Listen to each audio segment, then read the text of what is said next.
Let's pick a winner for the third round of the Arnold Palmer Invitational. Now, keep in mind, I am not a golfer. I used to golf in high school and not for the team, just out with friends. And I rarely pick up a golf club now. I honestly, I suck at daily fantasy as well, but I do pretty good at these prediction market bets here and now, mostly on basketball and football, though.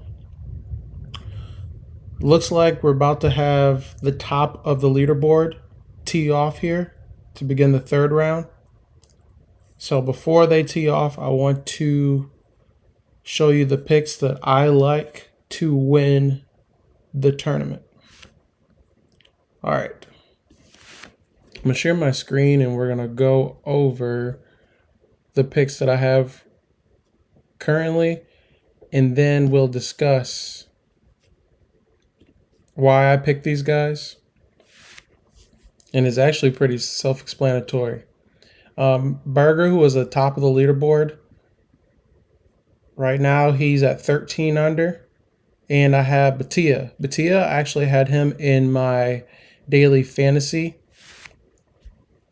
lineup. So he was a golfer that's been playing pretty well. He hasn't won yet this year, but I like the way he was golfing. I can't remember what event it was. We can look at it in just a second. But he finished second, and I want to say for the first 2 or 3 rounds he was bogey free. So he's playing some pretty good golf this year. I think he has maybe 2 bogeys so far in this tournament, maybe 3 or 4. We'll look at the stats here in a second. But I like their odds, and this is on Robinhood prediction market. Berger had pretty good odds compared to DraftKings. I like to kind of mirror them. I liked Colin Morikawa yesterday, but his odds were not favorable for on the prediction market. I live in a state where I can't bet on DraftKings, so I use prediction markets on Robinhood, opposed to having to drive over the state to place a bet. And I'm not placing large bets to make that drive worth it. So I like Batia and Berger. Berger is, I'll pretty much just over double my money. But Batia, if he comes back, he's 8 under right now. Like I said, Berger is 13 under. If he comes back and wins this tournament, that's going to be a nice little payday for I want to say it was like a $15 bet. I'll win $166. And for a $25 bet for Berger, since he is the leader, it's a $25 bet to win 54. So just over doubling my money. All right, so let's look a little bit further on the leaderboard. So Berger, he is definitely playing out of his mind this tournament. It looks like he has his mind in the right place. And he's just owning this course. I've been watching Scheffler. I believe on 18, Scheffler is the #1 golfer in the world right now. He's pretty sick. He's won this tournament multiple times. On the 18th hole yesterday, he missed a birdie putt, I believe it was, and then he chucked his ball in the water. So he's clearly defeated and pretty frustrated with how this course is testing him. So looking at Berger, the first round of this tournament, he was bogey free, and I want to say he was 8 under. 1, 2, 3, 4, 5, 6, 7, 8, 9 under the first round, which is pretty crazy. I want to say that was the second best score ever on this course, and he only had 1 bogey in yesterday's round, so he's playing some pretty good golf. Looking at the results from earlier this year, so his best finish this year was in the Sony Open in Hawaii, which was in early January, and he tied for 6th. Most past 3 tournaments in February in Palm Beach, he finished tied for 32nd, and in the Genesis Invitational mid-February, he actually missed the cut. Other than that, tied for 75, tied for 16, tied for 56.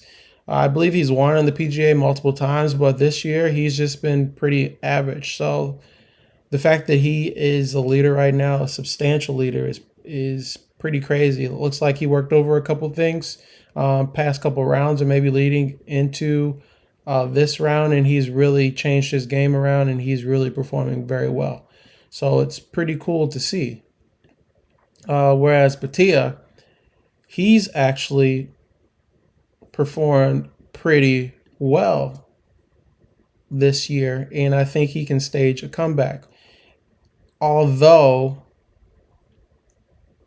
earlier this year he had a chance to win a tournament, and Colin Morikawa actually came back and won the tournament. Now that was the, I want to say that was the Phoenix Open, and there was a lot of wind. There was a lot of factors that really kind of crushed his last round and had him fall from. I think he was leading in the fourth round, the last round, but the wind and everything got up to him. And Colin Morikawa, I believe, won that event. It was either that event or it was the Genesis Invitational, but I'm pretty sure it was the Phoenix Open since he finished third there. But he's had a tie for 16th, tie for sixth, tied for third, and he missed the cut twice in the American Express tournament and the Farmers Insurance Open. So he's been in the top 10 multiple times already this year, playing pretty well.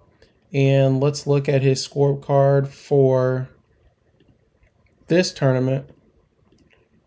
Round one, he had a couple of bogeys, but he finished 2 under. And then the second round, he went crazy. He did have one bogey, but he had 1, 2, 3, 4, 5, 6, 7 birdies and finished 6 under last round. So pretty cool to see that. He's a pretty consistent player. I think he has a chance to come back today and challenge Daniel Berger. I'd imagine since they are 1 and 2, they'll play against one another. So we'll see what Batia and Berger have to offer today. But I love those two guys to win the tournament.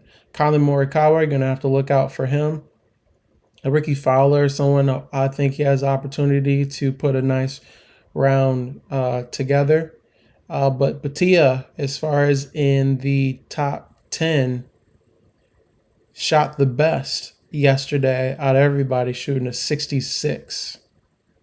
So time will tell. Sit back, grab you a cold one, and enjoy the tournament. There's some college basketball going on.